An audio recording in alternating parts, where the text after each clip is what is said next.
जैसा कि हमने लास्ट एपिसोड में देखा था, जुनयूंग नुल को गले से लगा लेता है। स्टोरी को फ्लैशबैक में दिखाया जाता है। नुल सोचती है, क्या जुनयूंग उसे सच में इतना प्यार करता है जैसा उसने उसकी माँ के सामने कहा? क्या वो मेरा इंतज़ार 9 सालों से कर रहा है? और इन 2 हफ्तों में हुई हर बात को याद करती है। नुल जुनयूंग को कॉल करती है और कहती है, मैंने डिसाइड कर लिया है कि मैं तुम्हें एक चांस दूंगी। और कहानी प्रेजेंट में आ जाती है। वहीं दूसरी तरफ जेटी को दिखाया जाता है, जो उसी रेस्टोरेंट में आता है जहां नुल आया करती है। जेटी वहां के ओनर को $1000 का चेक देता है और ये कहता है कि नुल को किसी भी चीज़ के लिए मना मत करना। अब से मैं नुल को कभी नहीं देखूंगा, मैं उससे दूर जा रहा हूँ। यहाँ जेटी की माँ जैसा चाहती थी वैसा ही हो रहा था। और दूसरी तरफ जुनयूंग की माँ, जिसे ना तो पति का प्यार मिला और ना ही बेटे का। जेटी भी अब तक समझ ही जाता है कि उसे अपनी फैमिली की भलाई के लिए उस लड़की से शादी कर ही लेनी चाहिए। यहाँ जुनयूंग ने नुल को अभी तक गले से लगा के रखा था, क्योंकि उसकी बीमारी के चलते वो ठीक से खड़ा भी नहीं हो पा रहा था। नुल उसे कह ही देती है, क्या तुम पूरी रात इसी तरह बिताओगे? जुनयूंग मुस्कुराते हुए कहता है, वैसे आइडिया बुरा नहीं है। जुनयूंग उसे पूछता है, तुम फ़ोन पर क्या कहना चाह रही थी? नुल की बातें जुनयूंग को बिल्कुल भी समझ नहीं आती, पर उसे देखकर जुनयूंग कहता है, तुम बहुत प्रिटी हो। नुल ब्लश करने लग जाती है और अपने चीक्स पर हाथ रख देती है। जुनयूंग कहता है, अब तो तुम और भी प्रिटी लग रही हो, तुम बहुत अडोरेबल हो। नुल चिढ़कर वहाँ से चली जाती है। जुनयूंग उसे पीछे से कहता है, हम कल मिलेंगे। और उसके अगले दिन और हर दिन इसी तरह। ये हमारा 9th एपिसोड है और पहली बार मैंने जुनयूंग को इतना मुस्कुराते हुए देखा है। तो जुनयूंग की इस मुस्कुराहट पे एक लाइक तो बनता है। और अगर आपने हमारे चैनल को सब्सक्राइब नहीं किया है तो प्लीज़ हमारे चैनल को सब्सक्राइब कीजिए। नेक्स्ट डे जुनयूंग का शूट होता है, जहाँ उसकी को स्टार यूना भी आई होती है। जहाँ शूट के चलते ड्रोन से नुल के सर में चोट लग जाती है। शूटिंग के बाद जुनयूंग और उसकी को स्टार का इंटरव्यू होता है। जब रिपोर्टर्स उनके रिलेशनशिप के बारे में पूछते हैं, जुनयूंग साफ शब्दों में कह देता है, हम दोनों एक सेलिब्रिटी हैं और हमारी एक पर्सनल लाइफ है। पता नहीं सब मेरी पर्सनल लाइफ में इतना इंटरफेयर क्यों कर रहे हैं, मेरे पार्टनर को अननेसेसरी कमेंट कर रहे हैं, जबकि इस सब में तो उसकी कोई गलती ही नहीं है। वो सभी रिपोर्टर्स से कह देता है, मैं आज के बाद कोई इंटरव्यू नहीं दूंगा। सभी की नज़रें नुल पर जाकर अटक जाती हैं। सभी लोग नुल से क्वेश्चनिंग करने लग जाते हैं। नुल सबसे कह देती है, तुम सब गलत हो, मैं किसी और को पसंद करती हूँ, जो कि जुनयूंग से लाख गुना अच्छा है। वो जुनयूंग को बचाने के चक्कर में किसी और सेलिब्रिटी का नाम लेती है और फिर क्या, इंटरनेट पे वही बात फैल जाती है। जुनयूंग अचानक उसकी कार में आ जाता है और उससे पूछता है, क्या तुम्हें यूनहो पसंद है? क्या मैं तुम्हारे टाइप का नहीं हूँ? नुल उसे जाने को कहती है। वो कहती है, तुम्हें यहाँ कोई देख लेगा। जुनयूंग उसे कहता है, सच तो ये है कि तुम मुझे पसंद करती हो और मैं तुम्हारे ही टाइप का हूँ। जेटी की माँ को एक आदमी के साथ दिखाया जाता है। दोनों बातें करते हैं और जेटी की माँ उसे $1000 का एक चेक देती है। वो आदमी कहता है, मैं कोई भिखारी नहीं हूँ, मुझे अपने भाई के लिए बुरा लगता है, जो अपने खुद के बेटे को नहीं पहचानता, जबकि वो उसकी आंखों के सामने ही है और किसी और के बेटे को रेस कर रहा है अपना बेटा मानकर। जेटी की माँ को गुस्सा आ जाता है और वो उस पर चिल्ला देती है। वो आदमी उसे कहता है, तुम्हें गुस्सा होने का कोई भी हक नहीं है, ये जो भी हो रहा है ये तुम्हारी बदौलत है। जेटी की माँ अपने मैनेजर से $3000 उस आदमी के बैंक में डालने को कहती है और ये भी कहती है कि उसके हस्बैंड को ये बात पता नहीं चलनी चाहिए।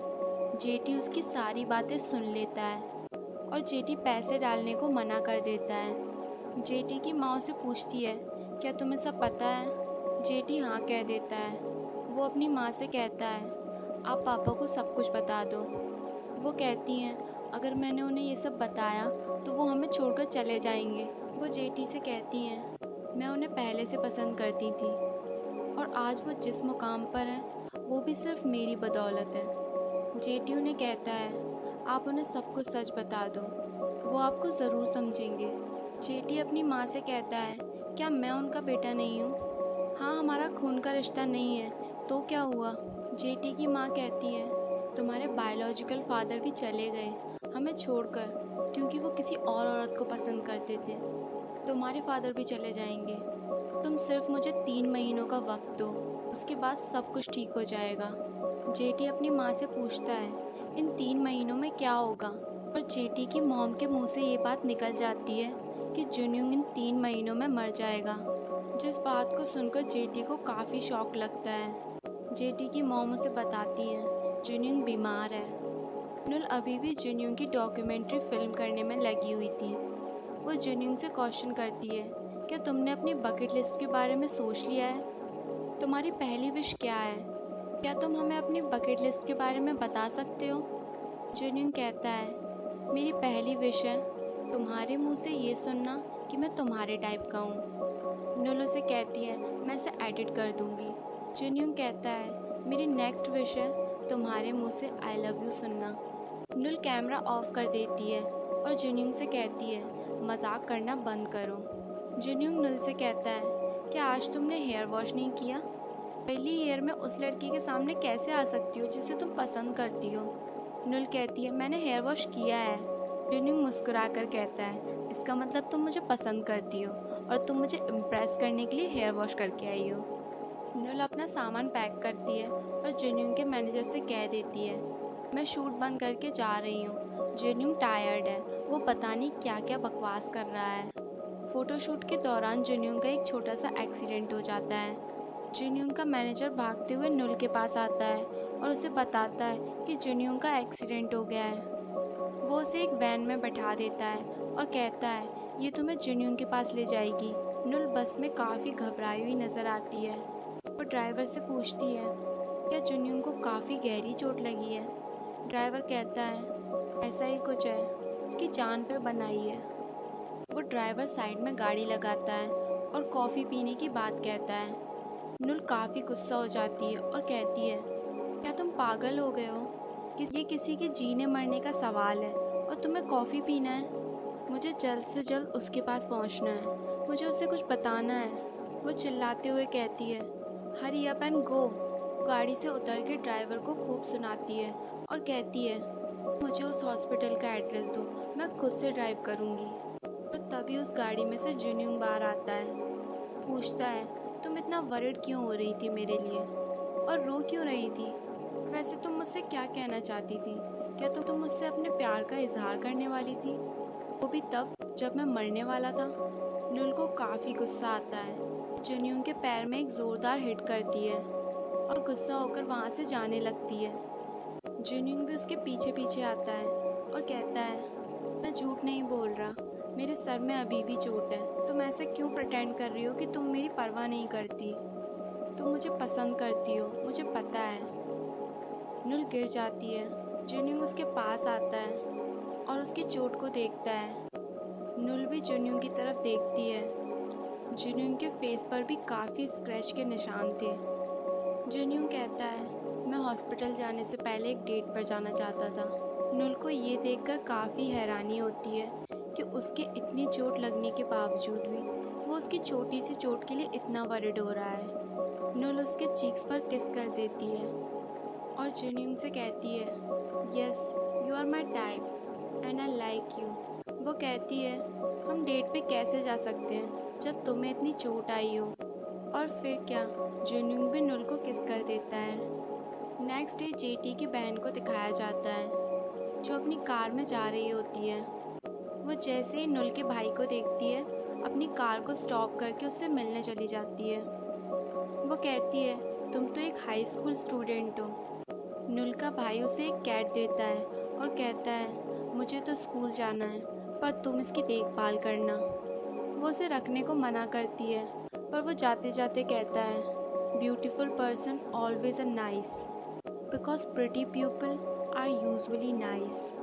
यहाँ जुनयूंग का मैनेजर जुनयूंग की मॉम को उसकी झूठी बीमारी का बहाना बनाकर जुनयूंग के पास ले जाता है। जुनयूंग अपनी मॉम को बताता है, एक काफ़ी बड़ा अवार्ड फंक्शन होने वाला है। सभी लोग जुनयूंग के अवार्ड फंक्शन के लिए तैयारी करते हैं। यहाँ हमारी नुल अभी भी जुनयून की बायोग्राफी को एडिट करने में लगी थी। नुल का मैनेजर आकर उसे पूछता है, क्या तुम जुनयून के अवार्ड फंक्शन में नहीं जाओगी? नुल उसे कहती है, जुनयून के मैनेजर ने उसे मना किया है। और फिर क्या, उसके मैनेजर के फोर्स करने पर वो वहाँ पर चली जाती है। अवार्ड फंक्शन में काफ़ी बड़े बड़े स्टार आते हैं और फिर एंट्री होती है जुनयून की। नुल के पास उसके भाई का कॉल आता है। वो उसे जल्दी घर लौटने को कहता है। नुल कहती है, मुझे आज लेट हो जाएगा। नुल की फ्रेंड फ़ोन छीन कर कहती है, क्या तुम भूल गई आज क्या है? नुल कहती है, मुझे याद है, भाई का तो बर्थडे नहीं है, नहीं तुम्हारा है। फिर आज क्या है? उसकी फ्रेंड शाउट करती है और कहती है, आज तुम्हारे फादर की डेथ एनिवर्सरी है। और नुल के कदम रुक जाते हैं। वहीं दूसरी तरफ जेटी की बहन अपनी मॉम को बिना बताए सभी को जुनयून के अवार्ड फंक्शन में ले आती है। नुल अपने तरफ से सोजू और स्नैक्स अपने फादर को चढ़ाती है। तभी एक कैट आकर स्नैक्स को खाने लग जाती है। नुल उसे भगाने की कोशिश करती है और तभी जेटी की बहन वहाँ पर आ जाती है। वो नुल को देखकर कहती है, अरे तुम तो वही हो ना, गोल्ड डिगर? नुल कहती है, देखो तुम्हारी कैट ने क्या कर दिया है। वो कहती है, मैं इसके लिए पे कर दूंगी। और वो एक नोट उसकी तरफ फेंक देती है। नुल को काफ़ी गुस्सा आता है। वो उसके सर पे हिट करती है और उसे डांट लगाती है। तभी उसके फादर पीछे से आ जाते हैं। उसके फादर को देखकर नुल की सारी पुरानी यादें वापस आ जाती हैं। नुल उन्हें देखकर कहती है, डू यू रिमेंबर मी? पर वो उसे नहीं पहचान पाते। नुल उन्हें कहती है, आज मेरे फादर का मेमोरियल डे है। वो उसे $100 ऑफ़र करते हैं। तभी पीछे से जुनयून आ जाता है। वो पैसे को मोड़कर फेंक देता है और कहता है, पहले आपको उससे माफ़ी मांगनी चाहिए। और इसी के साथ हमारा ये एपिसोड यहीं पर ख़त्म हो जाता है।